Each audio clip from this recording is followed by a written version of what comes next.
Hi, I am Gautam from A to Z knowledge.com. இன்னைக்கு நம்ம பார்க்க போகிற டாபிக் வந்துட்டு final. So final is a keyword and it comes under access modifier. So final ஒரு keyword, அது access modifier கடியில் வரும், நமக்கு எல்லாருக்கும் தெரியும். ஸோ ஃபைனல் வந்து எங்கெங்கெல்லாம் யூஸ் பண்ணலாம், வேறஸ் நம்ம ஸ்டாட்டிக் வந்து வேரியபிளுக்கு போடுவோம், மெத்தடுக்கு போடுவோம். அதே மாதிரி ஃபைனலை எங்கெங்கெல்லாம் போடுவோம் அப்படின்னா, ஃபைனலை கிளாஸ்க்கு முன்னாடி போடலாம், மெத்தடுக்கு முன்னாடி போடலாம், வேரியபிள் முன்னாடிக்கும் போடலாம்.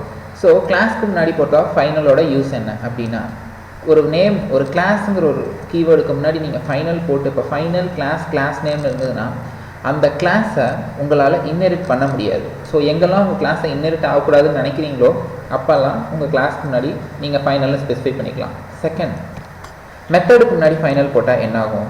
ஸோ மெத்தடுக்கு முன்னாடி ஃபைனல் போட்டோம்னா அந்த மெத்தடை ஓவர்லோட், ஓவர் ரைட் ரெண்டுமே பண்ண முடியாது. ஸோ அந்த மெத்தடை பாலிமார்பிசமே பண்ண முடியாது. So method over right, overload இது ரெண்டும் பாலிமார்பிசம், அதாவது ஊப்ஸ் கான்செப்டில் பாருங்கள். ஸோ நெக்ஸ்ட், ஒரு வேரியபிளுக்கு முன்னாடி போட்டால் என்ன பண்ணணும்? ஸோ இப்போ நான் ஃபைனல் ஒரு வேரியபிள் நேம் வச்சுருக்கேன் அப்படின்னா அந்த வேரியபிளையும் அந்த வேரியபிள் நேமையும் என்னால் ரீஅசைன் பண்ண முடியாது.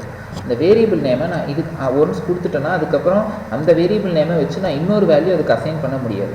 ஸோ சம்திங் லைக் இப்போ நம்ம ஒன்று பார்க்க போகிறோம், ஒரு ப்ரோக்ராம் வித் ஃபைனல். ஸோ இந்த program as like static program போட்ட மாதிரியே இருக்கும், ப்ரீவியஸாக போட்ட மாதிரி. ஜஸ்ட் நான் ஃபைனலில் கீவேர்டு மாற்றிருக்கேன், அவ்வளோதான். ஸோ அகெயின் ஒரு கிளாஸ் எழுதியிருக்கேன் ஃபைனல்னு, இன்ட்டு அதில் roll number and name and வந்துட்டு காலேஜுக்கு நான் ஃபைனல்னு டிக்ளேர் பண்ணிட்டேன். ஸோ டிக்ளேர் பண்ணிட்டு அங்கே வெள்ளாளர்னு எழுதியிருக்கேன் என் காலேஜ் நேம். ஸோ அதே மாதிரி கிளாஸ் நேமும் மெத்தட் நேமும் சேமாக இருந்தால் நான் சொன்ன மாதிரி கன்ஸ்ட்ரக்டரை பற்றி நிறைய தெரிஞ்சுக்கணுன்னா கன்ஸ்ட்ரக்டர் வீடியோ பாருங்கள். ஸோ அதில் it's just like a method தான், வேறு ஒன்றும் இல்லை. ஸோ அதில் இன்ட் ஆர் ஸ்ட்ரிங் என்னென்னு எதுக்கு இது நான் பண்ணுறேன்னா, நம்ம கிரியேட் பண்ண இந்த ரெண்டுமே இன்க்ளூடிங் திஸ், இது வந்து ஸ்டாட்டிக், இது வந்து ஃபைனல் வேரியபிள், அதாவது இது மூணுமே ஓகே, இது மூணுமே மெத்தடுக்கு வெளியில் இருக்குது, கிளாஸுக்குள்ளே இருக்குது. தட் இஸ் இது எல்லாமே இன்ஸ்டன்ஸ் வேரியபிள், அதாவது குளோபல் வேரியபிள் ஒரு இன்ஸ்டன்ஸ் வேரியபிள். ஸோ இந்த மூணையும் நம்ம எங்கே வேணால் யூஸ் பண்ணிக்கலாம், ஓகேங்களா? அதுவே நான் மெத்தட்குள்ளே எழுதியிருந்தேன்னா that's a local variable. So இந்த இன்ட் ஆர் ஸ்ட்ரிங் இது ரெண்டுமே லோக்கல் வேரியபிள். நம்ம இதை இந்த மெத்தடுக்கு தவிர வெளியில் எங்கேயும் யூஸ் பண்ண முடியாது. ஸோ நான் இப்போ இந்த ரெண்டையும் நான் இங்கே யூஸ் பண்ணியிருக்கிறேன்னா, இந்த ரோல் நம்பர் இந்த நேமை லோக்கல் வேரியபிள் ஆருக்கும் என்னுக்கும் அசைன் பண்ணியிருக்கிறேன்னா, ஏன் ஏன்னா நான் சொன்ன மாதிரி இன்ஸ்டன்ஸ் வேரியபிள்ஸை நம்ம எந்த மெத்தடுக்குள்ளே வேணால் யூஸ் பண்ணிக்கலாம், all over through down to the class கோடில் நம்ம எங்கே வேணால் யூஸ் பண்ணிக்கலாம். பட் லோக்கல் வேரியபிளை யூஸ் பண்ண முடியாது. ஸோ இந்த இன்ஸ்டன்ஸ் வேரியபிளை நான் என்னோடய லோக்கல் வேரியபிளுக்கு அசைன் பண்ணியிருக்கேன். அசைன் பண்ணதுக்கப்புறம் ஒரு மெத்தட் எழுதுகிறேன், டிஸ்பிளே அப்படின்னு. என்னோடய அவுட்புட் ஃப்ளோ எப்படி இருக்கணும், ஃபஸ்ட் ரோல் நம்பர் வரணும், அப்புறம் நேம் வரணும், அப்புறம் காலேஜ் நேம் வரணும் மாதிரி எழுதுகிறேன். இப்போ என்னோட மெயின் மெத்தட். ஸோ மெயின் மெத்தட்னா compiler will start there, main எங்கே இருக்கோ அங்கேருந்து ஸ்டார்ட் பண்ணும். பட் நம்மளோட கிளாஸில் கன்ஸ்ட்ரக்டர் மெயினும் ரெண்டுமே இருந்ததுன்னா கம்பைலர் ஃபஸ்ட்டு கன்ஸ்ட்ரக்டராக தான் இன்வோக் பண்ணும், அதுக்கப்புறம் தான் மெயின் இன்வோக் பண்ணும். ஸோ இது எல்லாமே எது முதல் லோட் ஆகுது கம்பைல் டைமில் நீங்கள் தெரிஞ்சுக்கணுன்னா நீங்கள் கிளாஸ் லோடிங் டெக்னிக்ஸை பற்றி படிக்கணும். ஸோ இப்போ நான் இந்த ஃபைனாங்கிறது வேறு ஒன்றும் இல்லை, என்னோட கிளாஸ் நேம். இதுக்கு நான் 2 ஆப்ஜெக்ட் க்ரியேட் பண்ணுறேன், S1 S2ன்னு. க்ரியேட் பண்ணதுக்கப்புறம் 111 கௌதம் 222 சரவணங்கிறத நான் என்னோட அவுட்புட்டை பாஸ் பண்ணுறேன். ஸோ இப்போ நான் ஃபைனலில் நான் ஸ்ட்ரிங்கில் வந்துட்டு வெள்ளாளர்னு கொடுத்தனால இது என்ன பண்ணும் அப்படின்னா, 111 கௌதம்னு நான் கொடுத்தா இந்த கம்பைலர் என்ன பண்ணும், இந்த 11 இந்த ரோல் நம்பருக்கு அசைன் பண்ணும், இந்த கௌதமை இந்த நேமுக்கு அசைன் பண்ணும். அசைன் பண்ணிட்டு இந்த காலேஜ் நேமை நம்ம ஸ்பெசிஃபை பண்ணலை. ஸோ ஆட்டோமேட்டிக்காக இந்த காலேஜ் நேமுக்கு என்ன மாடிஃபையரோ போட்டிருக்காங்கன்னு பார்ப்போம். So it is in final.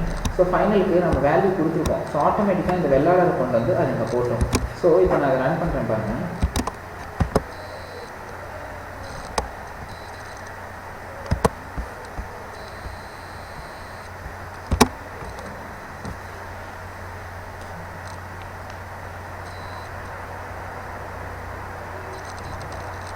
So 111 Gautham வெள்ளாளர் 222 சரவணன் வெள்ளாளர்னு வந்துருச்சு.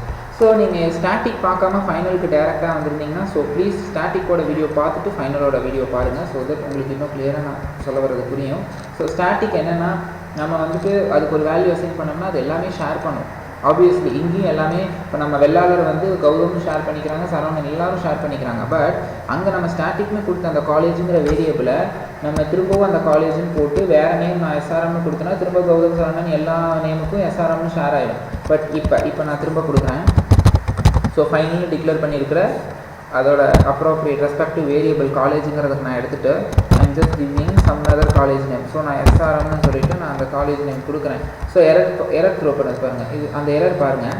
So cannot make a static reference to the non-static field college அப்படின்னா நம்ம இப்படி பண்ணுறதுக்கு பேர் வந்து static reference.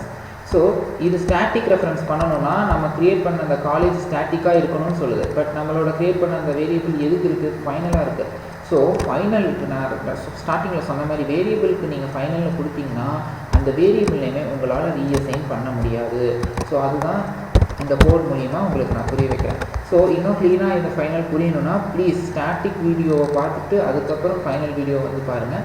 Okay, so this is ஃபைனலுக்கும் ஸ்டாட்டிக்கும் இருக்கிற டிஃப்ரென்ஸு தான் என்ன தான். ஸோ தேங்க்ஸ் ஃபார் வாட்சிங் www.a2zknowledge.com. உங்களை சீக்கிரம் வேறு சாப்டரோட பார்க்குறேன். பை.